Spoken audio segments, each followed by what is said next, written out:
ler para vocês mais um relato do site casafantasma.org. Esse relato foi enviado pelo Alexandre Faquion, do Rio de Janeiro. O nome do relato é Hotel Granada. Meu nome é Alexandre. Infelizmente, nunca contribuí com relatos ou qualquer coisa do gênero do material do Casa Fantasma.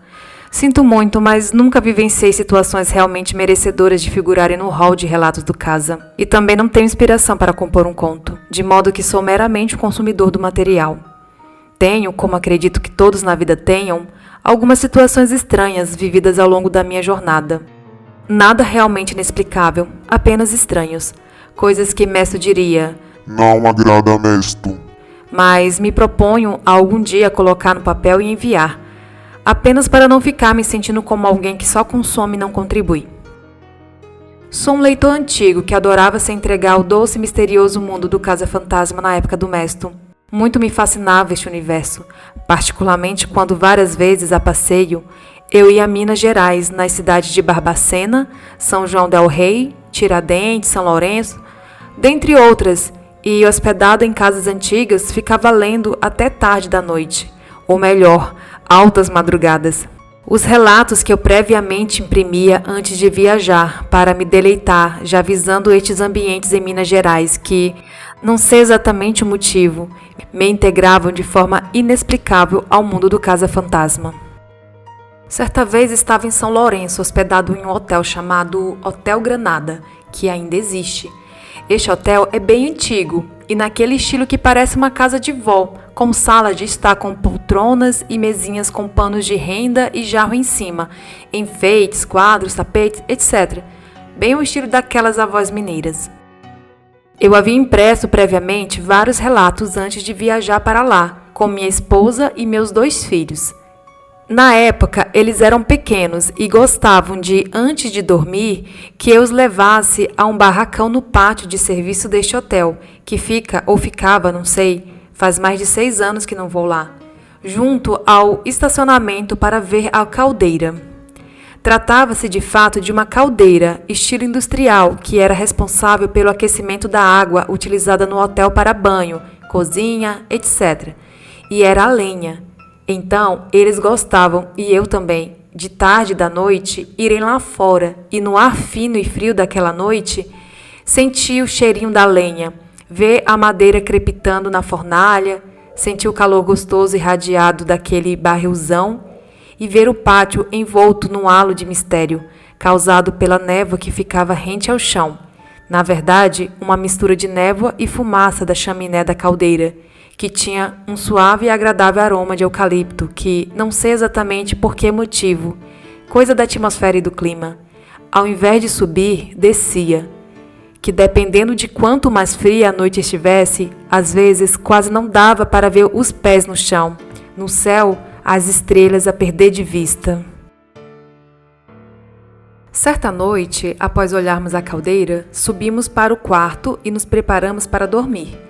O quarto que estávamos era na verdade formado por 2 quartos e um pequeno corredor, onde ficava o banheiro. Então, os meninos ficaram no quarto com 2 camas de solteiro e eu fui para o quarto com a cama de casal com a minha esposa. Mas eles queriam dormir e eu queria ficar lendo. Então, para não incomodá-los com a luz acesa, eu saí do quarto e fui para um sofá que ficava no corredor, próximo às escadas. O Hotel Granada é formado pelo andar térreo, onde há recepção, salas de estar, salas de serviço, refeitório, alguns quartos e um segundo andar, onde ficam a maioria dos quartos. Só que existe ainda tipo um terceiro andar, que fica fechado. Não é um terceiro andar de verdade, tanto que da rua não se vê. Apenas enxerga-se a platibanda que cerca o telhado. É uma espécie de sótão. Mas as escadas são como se existisse um terceiro andar. E há, ou ainda havia, sei lá, uma grande pantográfica trancada com cadeado, bloqueando a passagem. E da grade dava para ver a entrada para o sótão, como já disse, parecendo um outro andar. A iluminação do corredor naquele ponto ficava bem débil, de modo que lá dentro não dava para ver nada. Achei interessante aquilo e fiquei olhando por um bom tempo. imaginando as coisas antigas que deviam haver guardadas ali. Depois, fui para o sofá e, com a minha coleção de relatos do Casa Fantasma, sentei e fiquei lendo.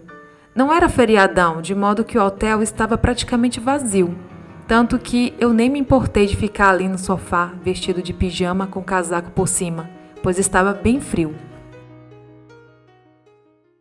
E sentado naquele ambiente gostoso, fui lendo várias histórias e relatos.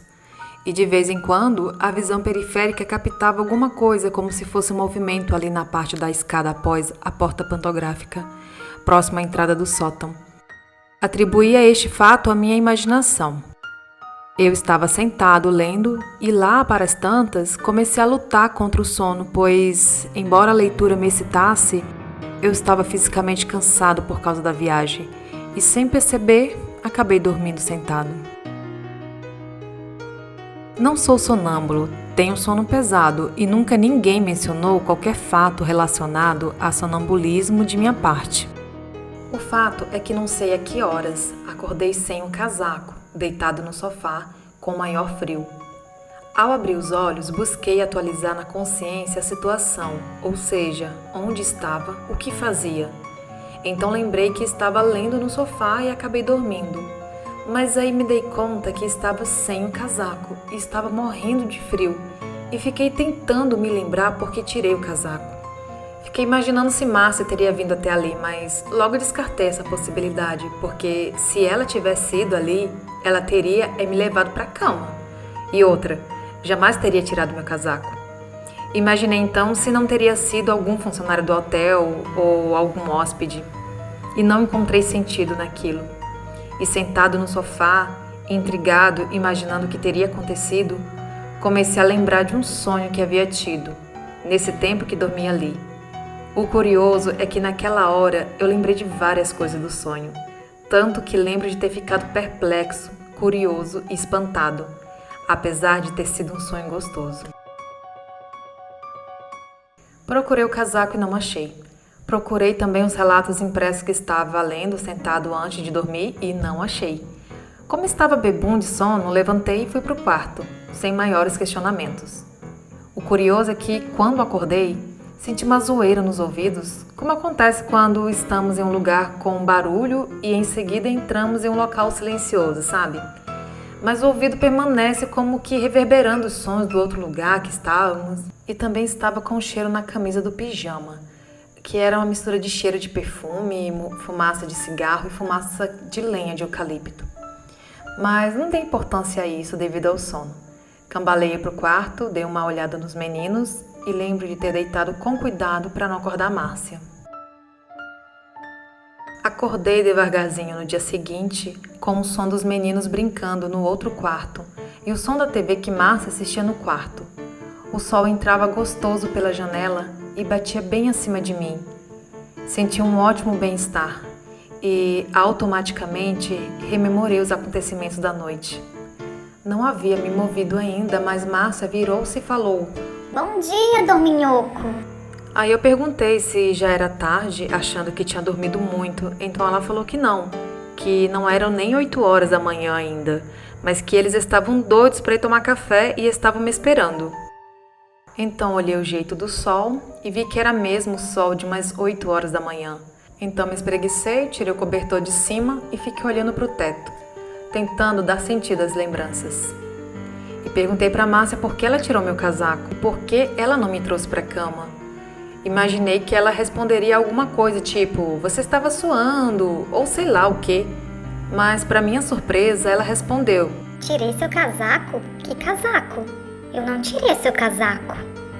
Daí contei pra ela que fiquei lendo lá no sofá sentado ontem, após aquela hora que saí do quarto para deixar eles dormirem. Quando acordei, estava deitado sem casaco com frio.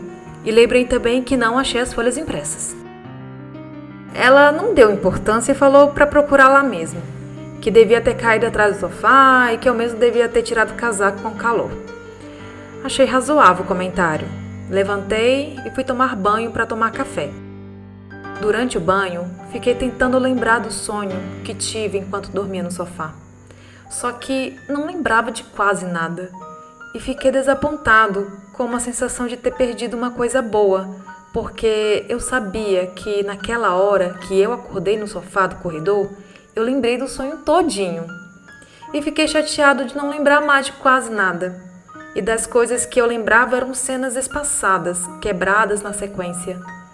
Mas veio na memória, por exemplo, que eu estava em uma festa. O salão de festa era todo de madeira e a cobertura era de telhas. O chão, apesar de ser de madeira, era todo quadriculado, branco e preto, como um grande tabuleiro de xadrez, tipo como é o piso do saguão do aeroporto de Congonhas, em São Paulo. E lembrei também que na festa havia um camarada tocando um piano daqueles tipo com cauda. Havia bastante gente fumando e, apesar disso, o ambiente era aconchegante.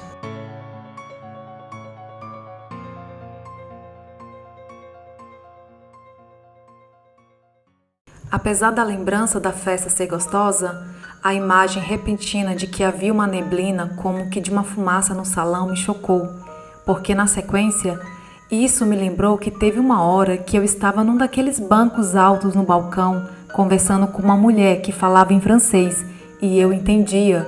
Não lembrei o assunto, mas lembrei que eu entendia o que ela falava e eu não falo francês. E que depois de um tempo de já estarmos conversando, ela se apresentou e eu também e apertamos as mãos. E um pouco depois, eu sentado meio de lado do balcão, olhando ela falar, apoiei o cotovelo no balcão e o queixo com a palma da mão e fiquei sentindo o cheirinho gostoso do perfume dela, que quando nos cumprimentamos ficou na minha mão. Nessa hora, abri o box e todo molhado mesmo, fui no gancho onde tinha pendurado o pijama e cheirei, estremeci. E foi como se a sirene tivesse ligado devagarzinho no meu ouvido e fosse aumentando, porque o cheiro da minha roupa combinou exatamente com o que veio na minha lembrança do sonho.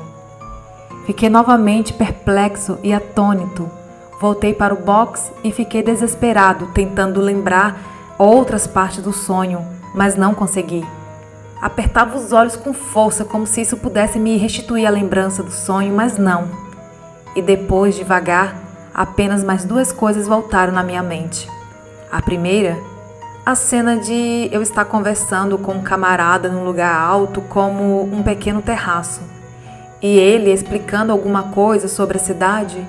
Era noite estrelada.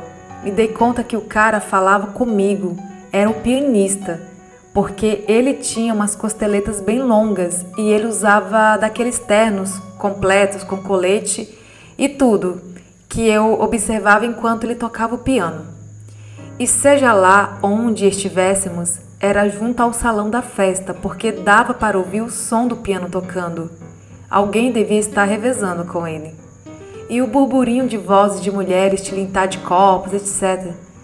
E enquanto ele falava, eu olhei para baixo e via Paraty, o meu carro, estacionado lá embaixo. E a brisa da noite trazia para cima a fumaça com cheiro de eucalipto de uma chaminé próxima. À medida que eu relembrava estes fragmentos do sonho, eu senti o coração bater acelerado. A última coisa que consegui lembrar, ainda durante o banho, foi que lá pelas tantas, de novo no salão de festa, deu calor e eu olhei o terno que eu usava e tirei o casaco. E me dei conta que eu também estava de colete, camisa branca e gravata borboleta, e coloquei o casaco do terno no encosto de uma cadeira. E eu estava com uma coisa na mão que eu não consegui ver o que era, mas lembro que havia uns escaninhos perto da cadeira, como estes escaninhos de guardar garrafas de vinho. E quando vi aquilo, eu peguei, seja lá o que eu estivesse na mão, e coloquei ali. E não consegui lembrar de mais nada. Atônito, saí do banho e nem contei para Márcia o lance do sonho, por causa que tinha uma mulher na parada. E então, para evitar qualquer tipo de possível mal-estar, preferi ficar calado. Nos aproximamos e saímos para o café. No caminho, no corredor, olhei para o sofá. O afastei, procurei embaixo e nada do casaco e nem das folhas. Descemos e, antes de irmos para o salão do refeitório, passei na recepção. Deixei as chaves e perguntei se algum funcionário havia recolhido um casaco e umas folhas impressas. O rapaz disse que ali não estava, mas que ele iria checar com as camareiras. E fomos para o café. Nos demoramos bastante, pois aquele café é um banquete. Então comemos bem devagar para aproveitar de tudo um pouco. Como havíamos programado de fazer umas compras na feirinha de artesanato e ir no Parque das Águas após o café, nem voltamos ao quarto.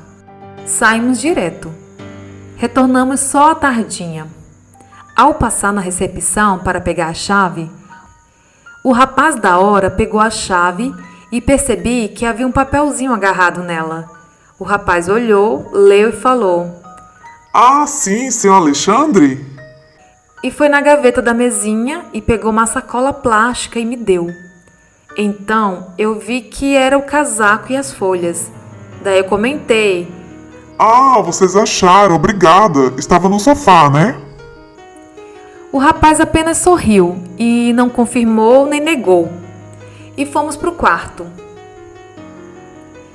À noite, saímos para comer pizza e quando voltamos, eu vi que na recepção estava o primeiro rapaz, aquele a quem eu havia pedido para checar se havia encontrado meu casaco e as folhas. Então agradeci e comentei que o outro rapaz havia me entregue as minhas coisas. Ele sorriu e fez com a mão um sinal de joia. Dei a chave para os meninos e eles saíram correndo para o quarto. Quando a Márcia e eu já estávamos indo também, esse rapaz que fez joia debruçou no balcão da recepção e falou sorrindo: Senhor Alexandre? Como o senhor entrou lá? Parei no corredor, me voltei para o camarada e fiquei olhando sem entender a pergunta. Então falei: Lá onde? E ele respondeu: Lá no depósito. Fiquei gelado e parado no corredor. Márcia se deu conta do meu espanto e falou simplesmente: Deixa eu subir, senão esses garotos vão fazer a maior bagunça lá. E subiu. Eu voltei devagar para o balcão da recepção e, olhando para o camarada, perguntei: Que depósito, cara? E ele disse: O que o senhor deixou o casaco e as folhas? Perguntei onde fica esse depósito e ele falou que é no sótão. Fiquei olhando para ele sem saber o que dizer, tentando perceber se era uma pegadinha ou se ele estava espontâneo, já que o fato deles falarem conosco sorrindo é, creio, questão de praxe. Então eu respondi que não havia ido lá, que não sabia quem havia levado minhas coisas para lá. Então ele me contou que o cara que cuida da manutenção do mobiliário foi lá como costuma fazer e viu o casaco em uma cadeira no meio do caminho. E achou que alguém do hotel foi ali para pegar alguma coisa que esqueceu. E que junto à entrada tem uma treliça de madeira e nela estava encaixada em forma de um canudo as folhas pela ponta em um dos losangos da treliça, de modo que as folhas enroladas ficavam meio que atrapalhando a passagem, o que levou o cara a pensar que o mesmo funcionário que esqueceu o casaco esqueceu também as folhas. Aquilo me chocou. E nesse momento eu lembrei que quando peguei a sacola com o casaco e as folhas que o outro recepcionista havia me dado à tarde, as folhas estavam mesmo encanoadas, como se estivessem ficado enroladas, e eu não as via enrolado. Fiquei sem ação, ainda achando que tratava-se de uma pegadinha. Não sabia o que dizer, então perguntei para ele se o piso lá no sótão é quadriculado preto e branco. Ele estranhou a pergunta e falou que não, que o piso é de tábuas de madeira. Meio receoso, perguntei se lá no depósito tem piano de cauda. Ele então respondeu que não. E diante dessa resposta fiquei satisfeito. E já me preparava para encerrar o curto diálogo quando ele acrescentou: O piano é aquele que fica agora no refeitório. E de novo parecia que um apito começava a soar baixinho e rapidamente aumentasse no meu ouvido. Gelei de novo. Para encerrar o assunto, perguntei: O depósito do sótão foi sempre depósito ou já funcionou outra coisa lá, tipo um salão de festa ou bar? Mas ele apenas sorrindo respondeu que não sabia, que aquele hotel é muito antigo, que ele não era tão velho assim. Sorri também. Dei-lhe boa noite e subi para o quarto. Nem ele ficou sabendo como eu entrei e nem eu fiquei sabendo como que minhas coisas foram parar naquele lugar. Enquanto subia as escadas, fiquei pensando sobre como várias coisas das poucas lembranças que tenho do sonho se encaixavam com a realidade. E fiquei ainda com uma forte impressão de que tudo aquilo fosse uma pegadinha. Até hoje não sei o que realmente aconteceu. Sei que no dia seguinte, chequei no refeitório e realmente havia um piano de cauda lá. Fica logo na entrada, à esquerda. Como fica coberto com uma lona cinza e sobre ela umas toalhas de renda, com jarros e flores, eu nem havia percebido que era um piano. E já faz muito tempo que não volto lá, mas o Hotel Granada ficou para sempre como minha pousada em São Lourenço. Como disse no início, não é nada realmente misterioso ou inexplicável. Devem haver várias explicações lógicas e sensatas para o ocorrido. Mas, como diria o Pequeno Príncipe, quando o mistério é muito impressionante, a gente não ousa desobedecer. E neste caso, eu obedeço a sugestão de minha mente que diz: não tente desvendar. É que prefiro esse clima de mito do que descobrir que o que ocorreu não tem mistério nenhum. Afinal, não corro o risco de ser vítima como no caso da esfinge que dizia: decifra-me ou te devoro.